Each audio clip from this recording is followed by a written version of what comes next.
I truly feel like the whole concept of being able to understand and be able to like empathize is going to be like for our benefit, like in this industry. And I feel like that's all it's needed for women to be able to be a part of this space. Like I'm looking at some of the women in all these different industries and like just the value that they're bringing to the table, like how companies are just growing or having like better stats because they were given the opportunity to be able to be there. And I just want to keep bringing that to awareness.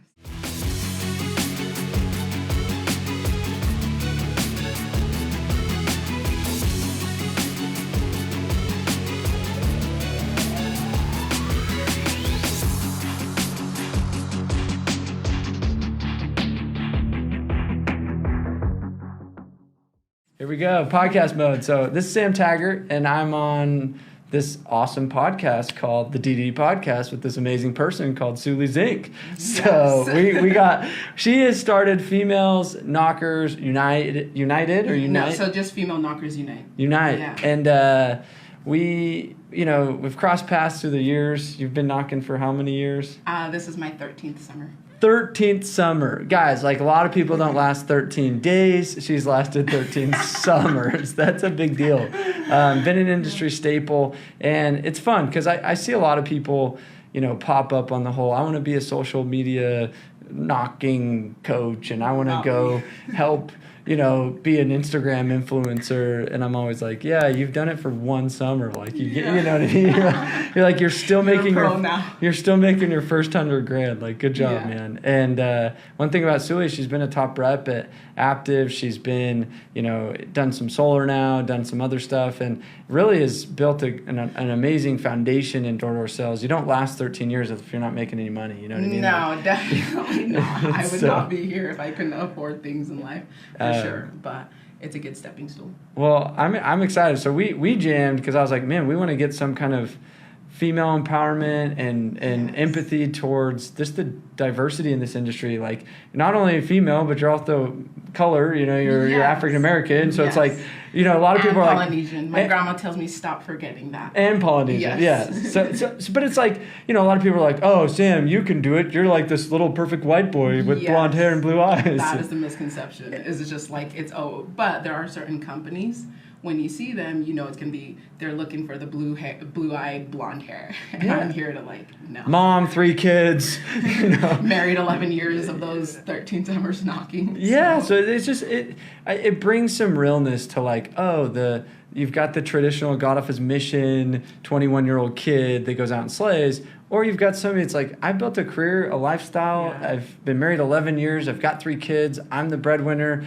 and badass, like making good money doing it. Yeah. So that's what I'm so excited for. So if you're listening to this, hopefully this brings some like diversity, some different angle to it, and some empowerment to the women out there that are all like, well, my husband's only one knocks and I got to stay home with the kids. Like, no, you get out there and go cry. You know what I mean? Like, or even if they're out there, the one grinding, like there's so many business opportunities that you can have while you are at home and they're doing those things, so that you don't feel so stressed or feel so lonely. Like, there's just so many things that women can do behind the scenes, or just to feel empowered, whether they're the ones knocking or not. And love that. That's what I want. The value that I want to bring. I actually sat with several women who are spouses to someone who are humongous in the door-to-door space, and they've started like teapot businesses, they've started cookie businesses, they've started all these businesses to where they can grow too while their spouse is doing their thing. Like, we don't have to be in the background. I love that. And we'll jam on that. So then you could even share this with your spouse if maybe, because here's another thing, like I'm bringing the spouses, I have a mastermind group with a bunch of owners, and this is the first year where I'm allowing spouses to come on our international trip. And so we're going to Guatemala. There's like 70 of us going in October. And I'm bringing like a marriage and family therapist to come with their spouses. How do I get in on this? Yeah, it's an expert circle. We're leaving October 23rd through the 30th. And oh my gosh, that'll be after my blitz. I'm down. It's epic. And literally we're going to do some dope meditation stuff, to yoga, to hikes, to service. We're helping out with a square foot gardening project, to having counselors, and these will be with all spouses. Yeah, so wow. I think there's probably 20-something spouses coming, and I was like, I need a track for them to kind of have their own, how do I be a spouse to, and then some of them are actually the women are the CEOs. So there's a lot of people in our masterminds that have the women and the husband are either partners or they're the CEO and the husband's like, "Hey, can I come?" Which is crazy. Holy cow! Yeah. I have to get in on this. Like my hubby is definitely the uplifter in the marriage, and he would love that kind of stuff. That's awesome. No, I'm a firm believer. I've been through a divorce myself, and I've credit some of it to just the stressful lifestyle of door to door. And I think that, I helped my ex start a baby romper company. We had it's like a zipper in the crotch, and still is awesome. It's called Eleanor and Co. Perfect. Yeah, it's dope. It's like she came up with this idea, and I was like, wow, let's do it. So I went to China, I got it manufactured, helped her get everything going, and so you guys are still friends?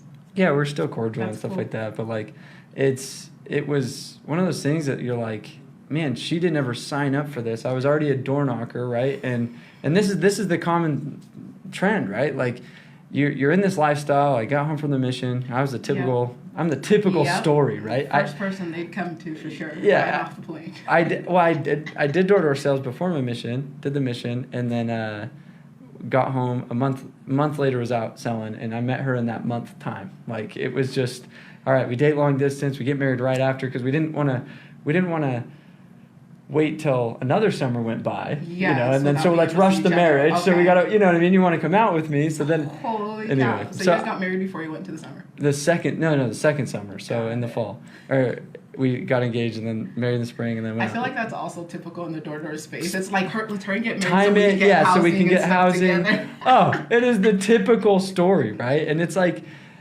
I think a lot of times people don't understand like that, like what they see in society, and this is a long-winded question that I'm asking you.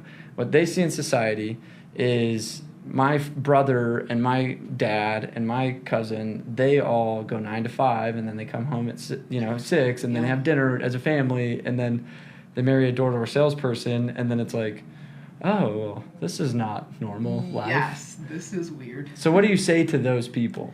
And I'll be honest, like, luckily the spouse that I married is someone who has all the attributes that I need, all the attributes that I need to work on as far as like support and uplifting. But the biggest thing for him was just like, if we were gonna sit down and actually like write out and figure out what is it that we truly want, like what do we want some of our goals to be like together. So as we talked about passive income, as we talked about like our kids' educations, like coming from backgrounds where our parents, like legitimately, if I wanted to go to college, I had to get scholarships or get student loans or do all these other things. We came up with a plan on how we can together find a vehicle that would get us to our mutual dreams together. And once he realized and understood that it was gonna be door to door, I mean, he was making great money, but he walked away 2 years ago when he saw like just how stressful I was, knowing that we were having different people watch our kids, and he's making great money and I'm making great money, and it's like, wow, what is important to us?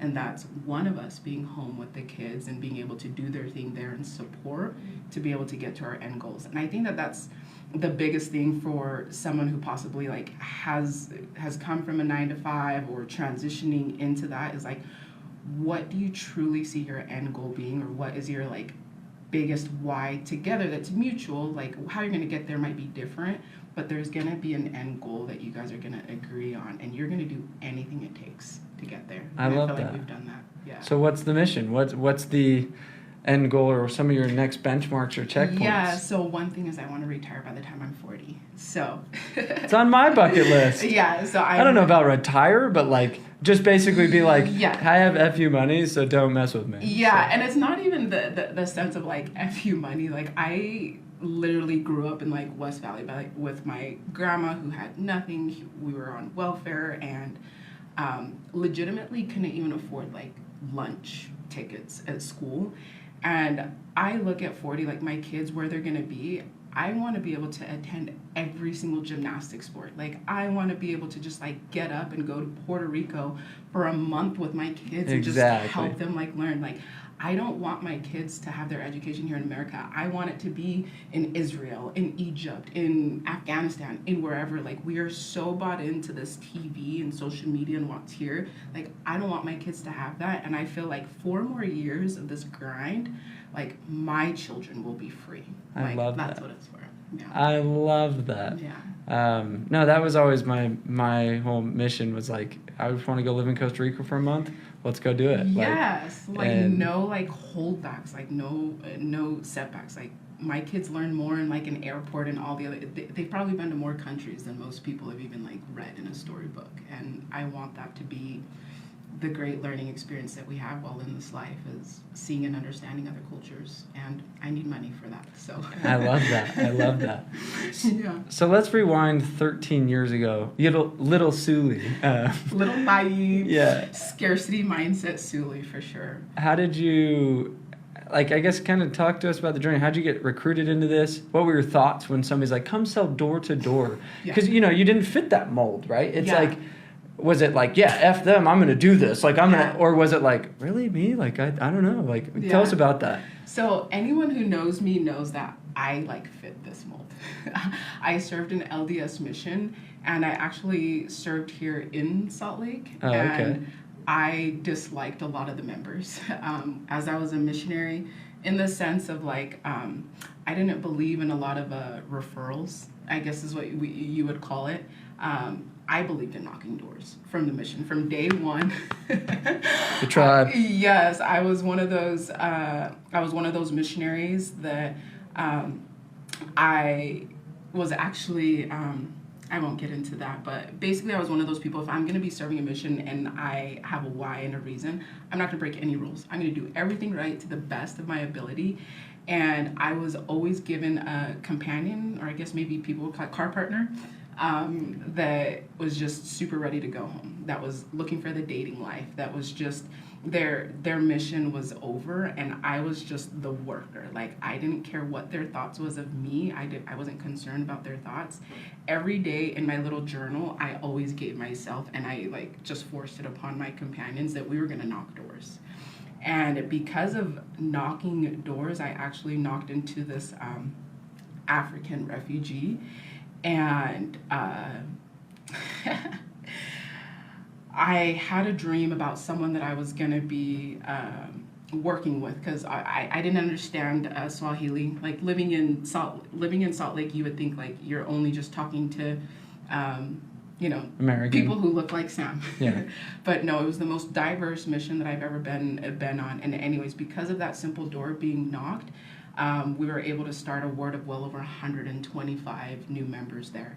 And because of that concept built into me, I knew that I was forever, like, that was my jam, was knocking doors. And I knew nothing about door to door, but two of my leaders from the mission knew, like, the type of person that I was, and they were in door to door. So as soon as I got off my mission, the funny thing is they both called me on the same day, one in an hour of each other, and I'm just this naive, like, oh my gosh, what does it, I wasn't even looking, I wasn't even doing any of these things. One was like, hey, I'm at Vivint, you're gonna make all this money, you're gonna do yada yada yada, come and knock doors, you loved it. I'm like, I was knocking doors for Jesus, and I loved it, and it was free. Like, I'm not gonna come knock doors for money. Like, who does that? Like, who goes and knocks doors for money? And he kind of laughed at me, and then it wasn't until the other leader had called me and was like, hey, like, we're gonna be doing pest control, it's just super simple. And I looked up to him, like, a ton on the mission. And I was like, well, I mean, I'm already doing fine and whatnot. And he was like, look, if this sucks, I'm going to pay for you to get here, pay for your housing, do all these things. Like, hey, you hung out with me for 3 weeks. And I was like, all right, the pullback. So I went, and that 13 summers, that led to 13 summers later, all because he saw how much I enjoyed knocking doors. That's awesome. Yeah. So you were like a thoroughbred. I love it. But anyone else, yeah, like, when you look at it, it's like, no. But people who knew me, like, personally would be like, yeah, Suli would definitely would do well on the doors. That's awesome. Sure. Yeah. So you was your first summer successful, or was it like? Oh, okay. So she's already a workhorse, so I'm assuming it was semi-good. Yeah. So 2008, I got home from my mission, I think in like July, and I convinced one of my companions to come and knock with me. And I was like, if we're going to go, I'm going to take someone down. So anyways, I was on a team full of women, and it sucked. It's just that that mindset of a lot of girls at this time were just ready to get married and settle down, and I was just like thrown into like, well, if I'm going to be here, I'm going to work. And I asked my team leader at the time, like, what was the what was the biggest number that the girl here before me like had sold. And he told me that it was his cousin, and she had sold 308. And I was like, well, I'm not leaving until I beat it if I decide that I'm going to stay. And so day 3 after training, I had sold 11 accounts. On our third day. That's big. Yeah, I love that. On day 3, end of the week on the company newsletter. By the end of summer, I was at like 300, and I was like, well, I'm going to stay an extra 2 weeks just so I can say that I was the number 1 girl. And I stayed 2 weeks and did 311 my first summer. That's awesome. Yes. The competitiveness. Yes. And so in some of like my future things that I talk about, like I was bought into the mindset of, you know, competing with other women. And I'm looking back now and I wish that I didn't have that mindset. But that was my only goal, was to be the number 1 women, like female rep. Like, did it ever shift to saying, I just want to be the yes. number 1 rep? When did that have to shift? And it's like, I can't go compete with the other females because I'm already better than them. 3 years ago, you're like, let's shift to be like, I'm just going to be top rep. Doesn't matter boy or girl. And not even top rep. Like I just want to be, and then just also influence others to come and be at the top too. And so I'm a big believer now on just like, I've come from a space where it was just like, you have to step on people to be able to get on top. Like you're recruiting people and your pay is based on them sucking. At least from where I was coming from, if you're on a marketing deal or anything like that. But I've gotten into the mindset after, you know, almost losing my life 3 years ago with having my youngest son, that it's just like, this space is meant for all of us to win. Like, yes. I wish that someone was there to coach me that 13 years ago. I truly believe that I would have done more than 311 accounts my first summer if I had someone to coach me in the abundant mindset, like for sure. So that's what I'm trying to shift right now. It's been my mission for the last 4 years. Yeah, see, and I love it, and I want to be right there along with you. Yeah, no, and I need more people advocating. And unfortunately, I come from a culture where it was I win, you lose, yes. Or I win, they lose, and if you're not with me, then you're not winning. And I was like, guys, there's such an abundance in this industry, and there's so much to go around, and I think having that like feeling of win-win just is so satisfying. And it's like watching reps at other companies crush. You shouldn't be like, screw them, they suck and they must be shady. And I'm like, or they're just good, or they can be good too, and they just have a different color shirt on. That might be the case. They don't suck. They don't. I laugh because I'm just thinking about like how many people like look at my picture and it's like, oh, there must have been some like crappy deals, or oh, it's because she's a girl, like people are just listening to her. Or she just worked hard and she's good. Well, if I was a girl and good looking, then I would sell. It's like, or you can just sell and everyone can sell. Like I've seen fat, skinny, tall, short, black, white, all of them be good. And you're just like. Exactly. And the funny thing is, like one of my summers that I had knocked, I was actually almost 300 pounds. And I was pregnant with my first daughter during that time. And when you look at me on the doors, you wouldn't even think that this like overweight person is going to do well on the doors. And my physical aspect had nothing to do with like my mindset and work ethic. And even in 8 weeks, I serviced more accounts than like my team leaders while pregnant and almost 300 pounds. Like it doesn't matter what you look like. It's all about up here, and there's no color up here. Like there's no gender up here. I love that. Yeah. Okay, so let's speak to this because a few things came up, and I think a lot of female knockers actually get into this, almost this trap of, well, I'll compete with the other females, or I can't sell as many because I'm female, and I'm like, guys, like, well, let's break the walls down. And people got mad at me. I posted on the tribe page, and I was like, hey, I want like a female panel and some women empowerment stuff. And I'm like, it's not to be sexist at all. Like, I'm like, it's just to simply help that mindset. Yeah, and alongside with that, like what I'm looking at in this industry, like how many people and recruiters do you know that are setting up booths in like Vegas or Arizona or Florida or all these other places, and we're forgetting 40% of like the population of women in our backyards. This isn't like I want to do a men versus women. I just want to be able to like make it a neutral count. Yes, for women to be like, holy cow, I can find success. Like, these guys are doing it, like, why not me? Like, that's all that I'm trying to bring to this space, is those quiet women that I found on my team, those loud, obnoxious, like, voluptuous women like me on the team. Like, if we are given the tools, and if we are given, like, everything that we're needed to find success, and just more importantly, seeing other women win, we don't have to go to different states to recruit. Like, just polish the women behind your back door. Like, that's what I'm trying to open up, is just like, there's not enough of us women who feel like we can win, because myself and companies, we're not just creating that space for them to see that they can. Yeah, and it's just because it's like they're the minority, like, to a massive minority. Yes. And so you're like, is this possible? And to me, I'm like, no, guys, the mission of DDD was to unify, up-level, bring honor and integrity to the door-to-door space. I love that. And it's like, we need to up-level that in the sense of course there's space for women to crush in this space. And in my opinion, like, my little sister came out, she was 18, she graduated high school. This was back in like 2011. 2013. Wait, which one? My little sister Emily. Oh, and she slayed it in pest control. Yes. So she sold with me before her mission. Yeah.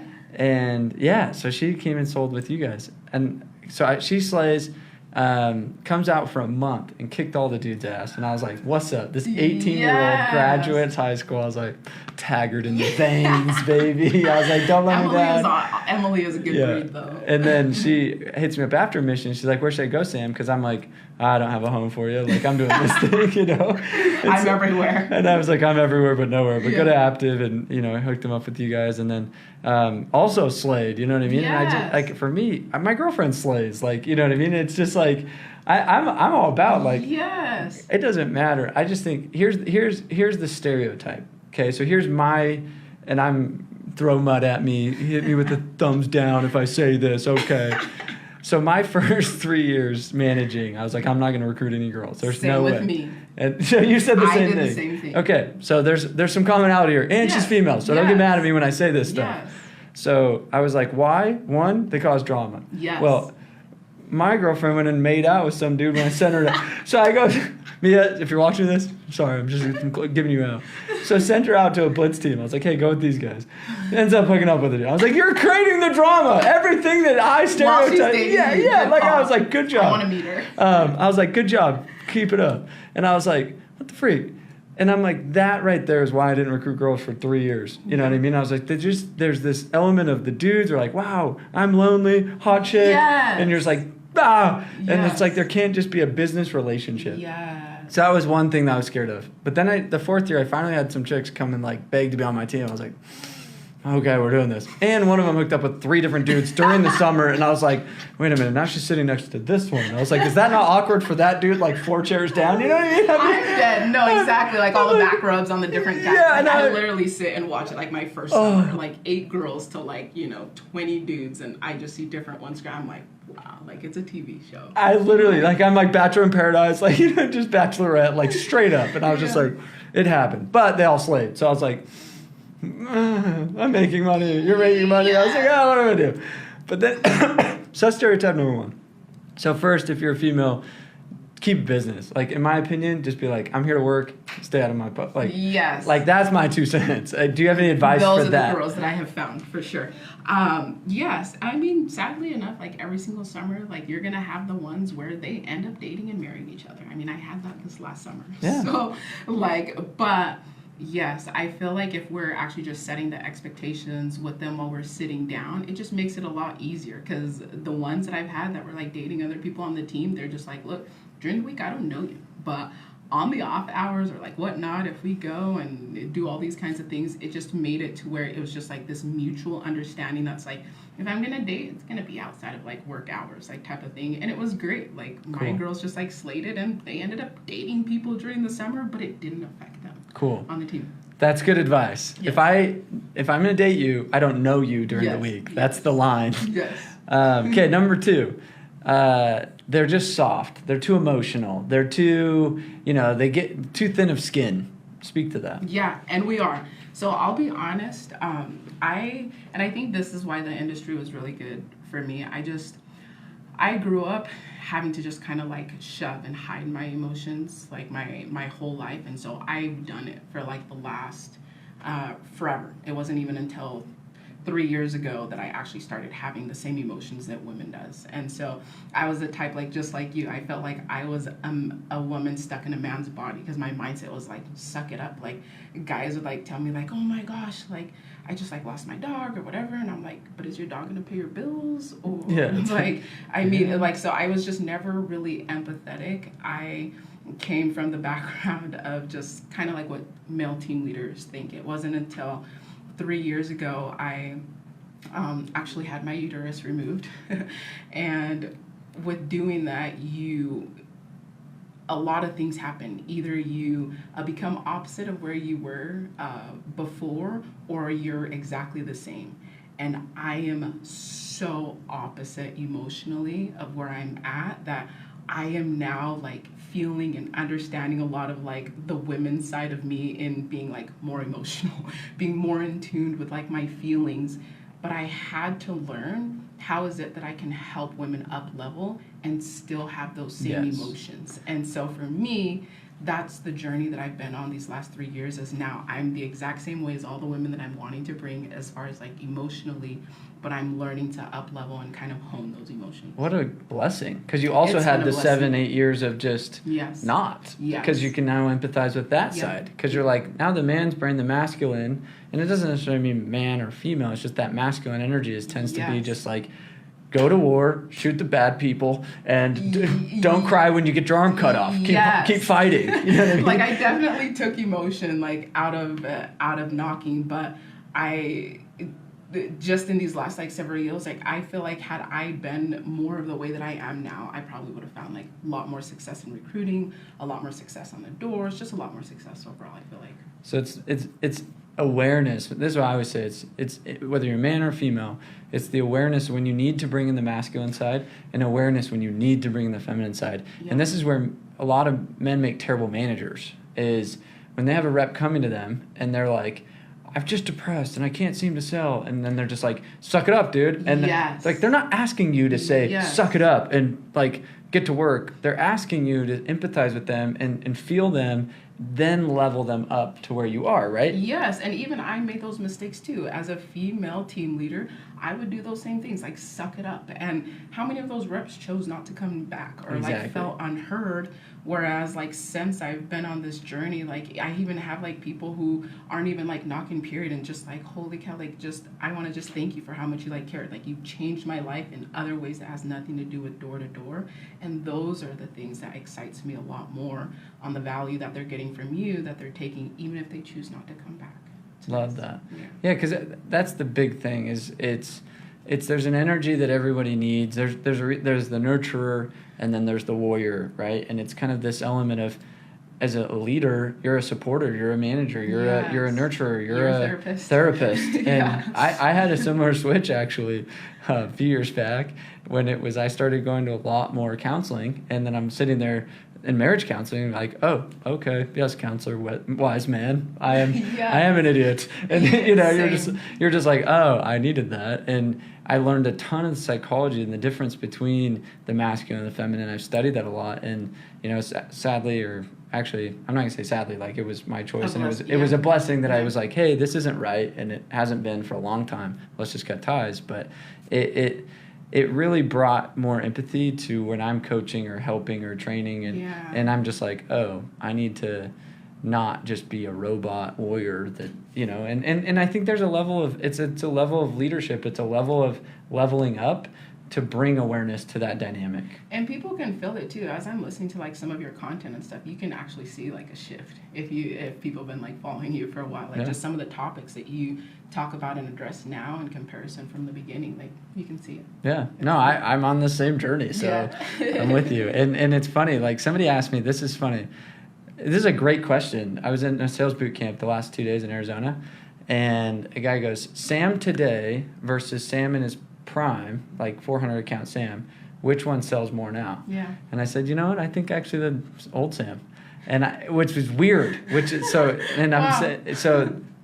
I said, why? I said my intentions and my interests have shifted quite a bit, and I said I actually probably would empathize too much with customers, and I probably wouldn't be a savage. Like I'd Yeah. probably be like, "You're right. Don't do this." Like Yeah. I'm way more. I have way more feminine energy in me right now, and I'm like, I feel the same. I know, and I'm like, crap. My savageness of just like, we're doing this now, and we're doing like, Yeah. there is no, and you're doing this no matter what. Like I feel the same. So there is an element of understanding and awareness to that balance between the warrior, the nurturer, the king, the gatherer, the hunter. You know what I mean? There's this natural, like, it's in our DNA. God put us this way for a reason, guys, and it's bringing awareness. We have all the dynamics. It's just we've suppressed one. Like your whole life, you were raised to kind of suppress one. I'm assuming. Do you have a lot of brothers? And so I'm the oldest of 6, but I was also like not raised with my family siblings either. I was gonna say, like, a lot of people, like, if they're the 5th child and they have all these older brothers that beat them up, they could not show emotion, or else they'd get smashed, right? So so that kid is like, he had to learn how to just hide all of his crying, or like, you know, the oldest might have this empowerment feeling because they're like, I'm already the oldest and I need to be in charge of all this, and they feel, you know, so just even from young childhood phase, it's been ingrained to say, what did we suppress and what did we highlight? How did our parents teach us to like deal with emotions, or it's stuff that we didn't even consciously do growing up, and now we have to unpack that and be like, oh, I have all these emotions. Yes. Where have they been? Yeah, and it's not until like I've been, same thing, therapy, and a lot of people that I talk to, I'm like, they think that therapy is like taboo and whatnot. And I look at like our mental space as just like exercising, or like when we're doing 75 hard or eating better. Like if we're not exercising these things, like we're never gonna get better at it. And I wish that I had started sooner on figuring out like my emotions and my feelings, and exactly like how that it's gonna help me in this industry, like in this space. Like I feel like that I've finally been in the mindset, and I'm still trying to learn boundaries, because I feel like I'm where you're at right now, in the sense of like, I feel like I'm too empathetic, where I'm like reps that people won't even like give 6, 7, 8 chances to. I'm like, oh, come on, like I'll help you out, like go and like knock with them or whatnot. Or even like customers, I tell my reps all the time, if I feel like I'm gonna screw them over, if I feel like it's not a good fit for them, I'm letting you know I'm not gonna sign them up. Like they're not getting it if I don't feel right. And the old Suli like might have just been like bulldozing and just like everything, like all you no, you suck, like get out of here. And then yes, I'm gonna sign up everyone and their moms and dogs, and I don't care what happens, you know, kind of thing. So I truly feel like the whole concept of being able to understand and be able to like empathize is going to be like for our benefit, like in this industry. And I feel like that's all it's needed for women to be able to be a part of this space. Like I'm looking at some of the women in all these different industries, and like just the value that they're bringing to the table, like how companies are just growing or having like better stats because they were given the opportunity to be able to be there. And I just want to keep bringing that to awareness. I'm speaking at an all-women's conference this month. When and where? October, in Dallas in October. And it's 400 women. And they say, they're like, Sam, we want you to speak. Not because you're cute, but just because you want to come speak. I love that. They're like, we only have 2 dudes speaking, and all the rest it's me and another dude, and everybody else in the conference is women. And I'm like, wow. And I'm excited. I'm like, okay, cool. Like, I'm definitely gonna get a ticket to that. Yeah, so it's in your backyard. So yes. I'll invite you. So okay. but it's crazy. Like people don't recognize that there's been this, I want to say, global shift. So you think, okay, this is the question, ready? And this is kind of a new topic. Okay. 60s, the 50s, how was the women portrayed? They're stay at home. Stay at home. The cookers, they're the look cleaners. pretty, Yes. be in a nice dress all the time. Make sure that they don't, look too overweight or anything. And so the global business shift over the last maybe 10 years, like, I don't think it's been massive a long time. Yeah. Now you're seeing a much more, the Sunrun CEO was a female. So you had cool. A lot of big names in this female space saying, wow, there's power in women leadership. Yes. What do you find some of the natural qualities women tend to have moving into leadership and business owners that men tend to not have?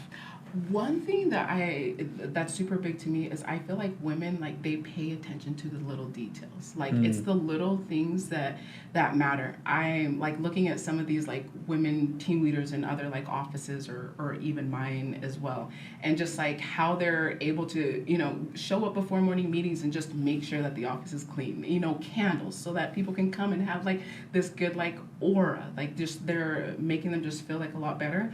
But one, I feel like detail. Two, definitely they're going to empathize a lot more for sure than men.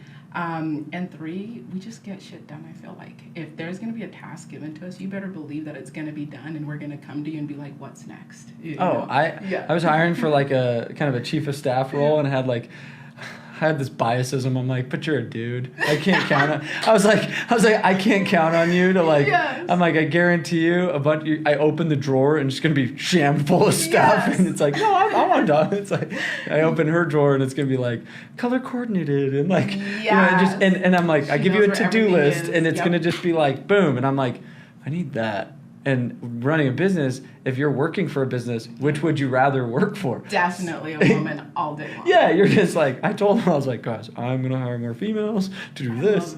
And just because it's a natural skill that it's like kind of lost in some businesses. Yeah. And even here, like you come in and we're trying to like, okay, where's the thing? And it's like all the guys are scrambling. I know, we're like, how was this set up before? Like, it's just like, no. And Suli's over here like, I would have done it like this, boom, boom, boom. No, I'm just kidding. I'm just kidding.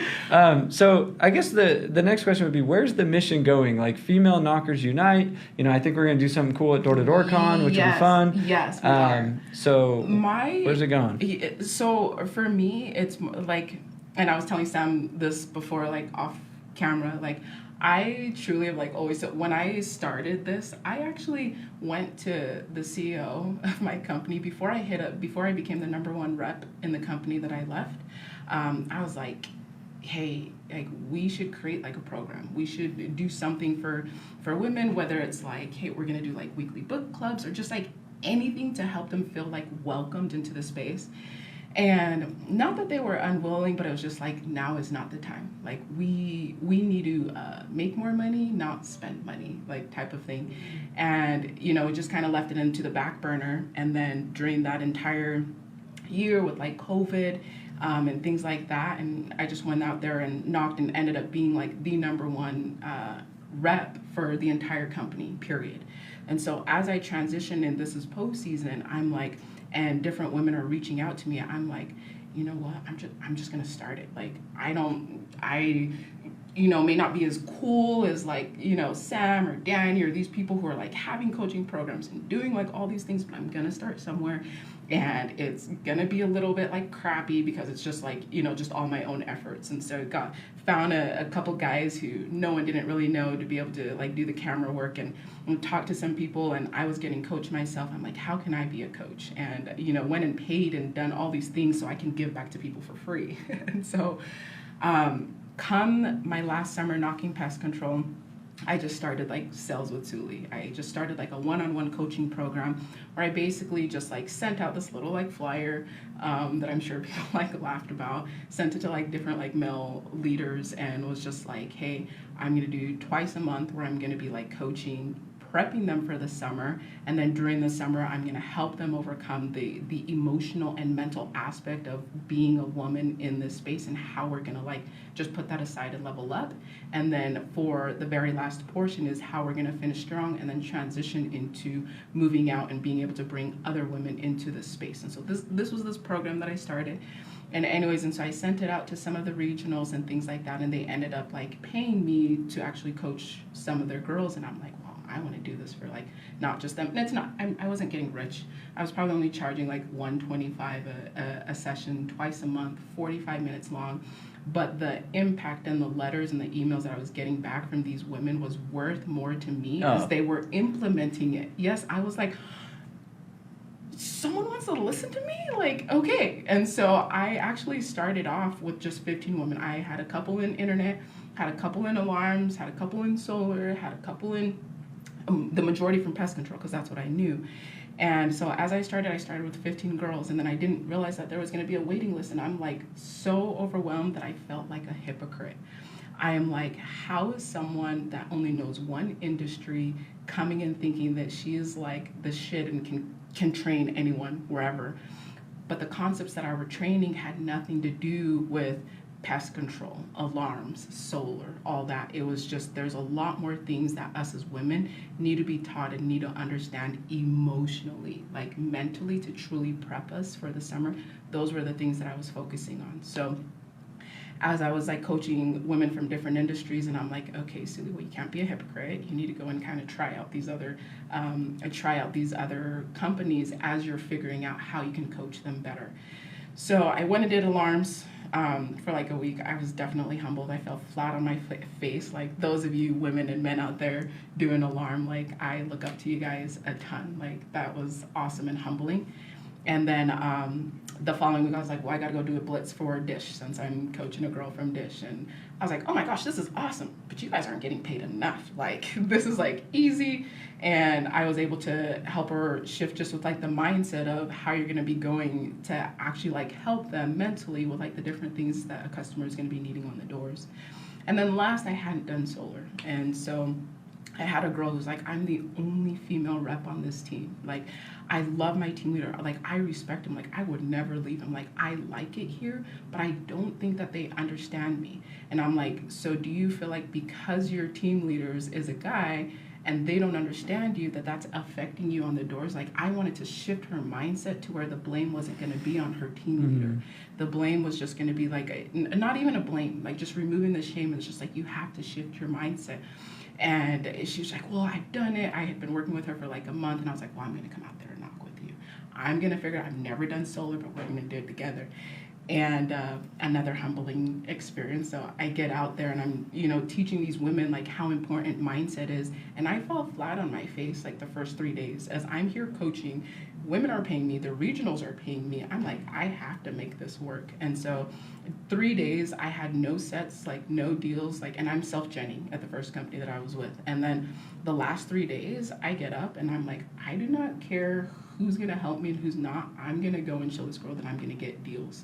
I ended up selling 3 deals, and in those 3 days, left with 27 grand. And I was like, that was definitely a fluke. I have to come and try it again.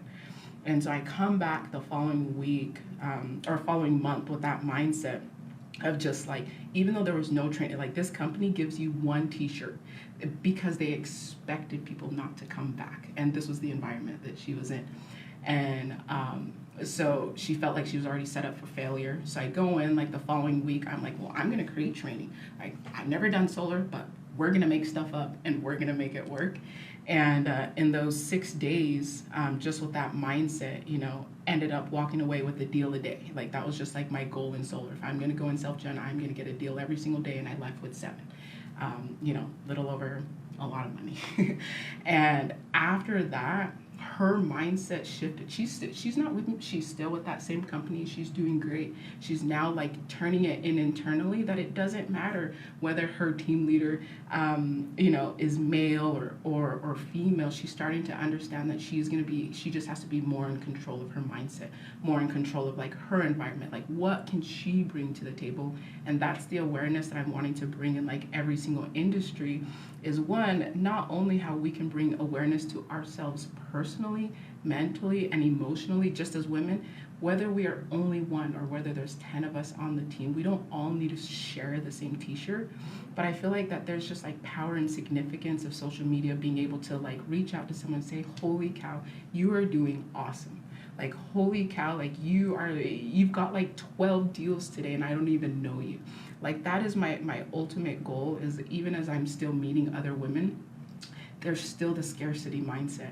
And I want to eliminate all the mindset that I came into the industry with, because I want women to be able to see more abundance. I want all of us to not just blame our circumstances, not to blame our team leader for not being empathetic, but how is it that we can actually bring value as women and show them that we're needed, in this space type of thing. So, I love that. Yeah.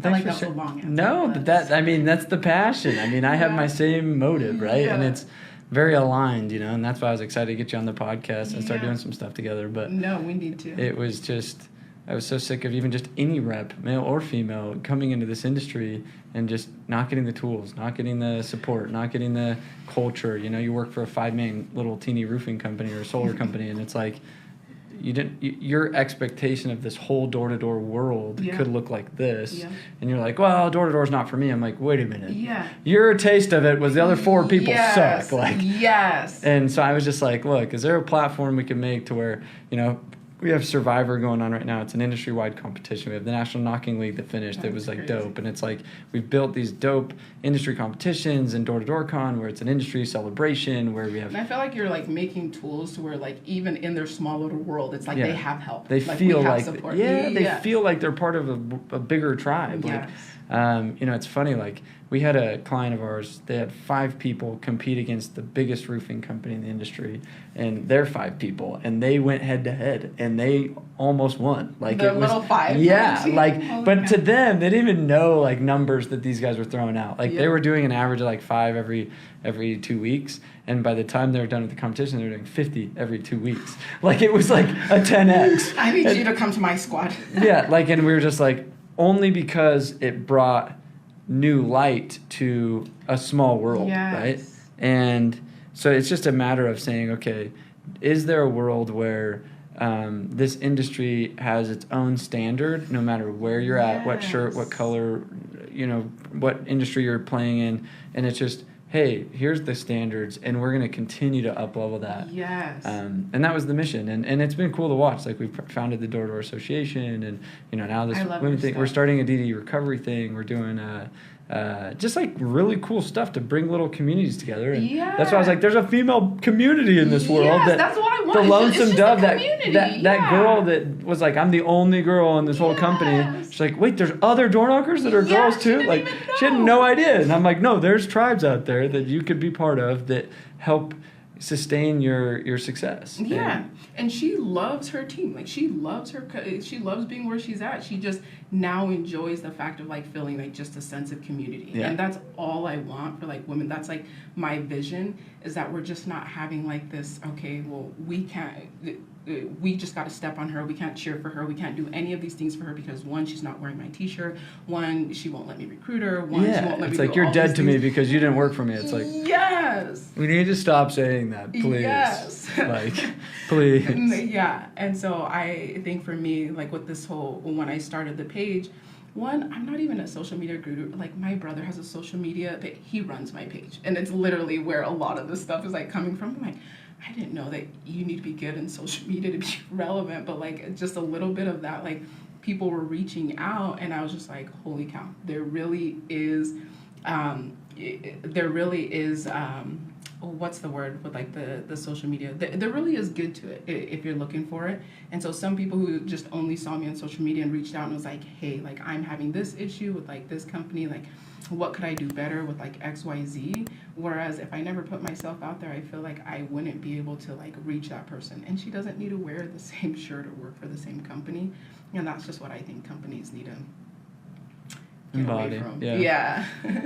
So you guys heard it first. We got to kind of wrap up, but this is Suli. Go follow her, Female Knockers Unite, and on Instagram, and share this, and maybe tag any girl knockers or share this with the teams that that could really benefit from this, because there was like, it doesn't matter male or female, like, guys, I'm telling you, we put our own excuses to not succeeding in this, and we're like, it's because I'm X, and I'm like, no, it's because you're thinking you suck. And if you start telling yourself how good you will be, and you start doing the work, and you start practicing, you're gonna get better. Like and I could give you 1,000 use cases of that, and I really appreciate you being on the show and having me, making this happen. So thank you. Like, I definitely look up to you basically in this industry, and I hope that I can help you make a difference too. Thank you. So thanks for having me. Much love. Peace. Have a good one, guys.